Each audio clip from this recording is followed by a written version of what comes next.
My name is Claudine Gay.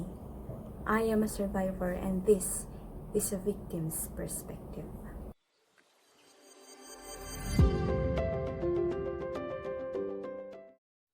As a survivor, I wanted to open up about this issue to help reach other people who has the same experience as mine and somehow not suffer in silence and pain. Now here's the thing. I am a victim of bullying from my elementary days up to high school. Funny thing is that I was even bullied as an adult at my workplace by someone I used to know. Name it. I was being marginalized. I know the feeling of being ridiculed, spat, and stepped on. I was called with different names and pulled by hair every afternoon class where no adult or teacher is around. I even had a contusion on my left eye by some guy who slammed the door right in front of my face. Had a lacerated wound into the left corner of my eyebrows by hitting me with an armchair. Every day, I would always go back home crying and cursing and praying and hoping that these too shall pass. I remember because a victim always remembers. I was not being tolerated by my parents. Every time I speak about it, they always ignore me. Why so?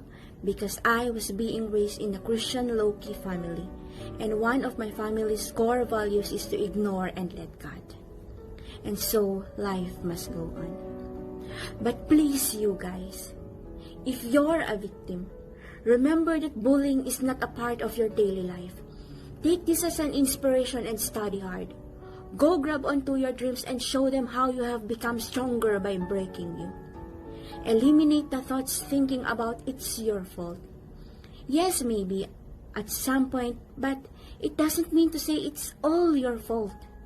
Remember, a fire does not start up without being ignited. They say I am so sensitive about tiny little things, but this doesn't define your character. Every one of us has different personality, and it just so happened that your personality is not the same as theirs. Don't stop being you because majority of the class says so. Stick on to your ways of doing things. Don't hang yourself or choke to death because nobody wants to accept you. Don't let them win forever. Don't let them decapitate your dreams and goals and stop you from living. Please just don't. I just discovered that bullies needs attention and compassion too. They are also weak and vulnerable. So the problem is not you. They also had some issues in life, and it so happened that you have become their target to vent out their feelings. I must say that all of these incidents had lowered my trust to people, shattered my self-esteem, and wounded my heart. But I did not give them the satisfaction of ruining my life forever. So get up and be someone they are not. Looking back on what my parents once said, it's all about forgiveness and letting go.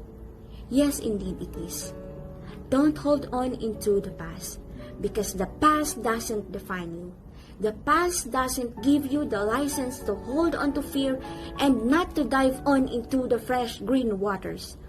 The fear you have because of what you have been once doesn't give you the license not to open your wings and fly. Remember, fear is a clever enemy and he's always working hard to get the better of it. Be like a phoenix and rise up beautifully from the ashes. Move on, stay humble, and let your achievements speak for you.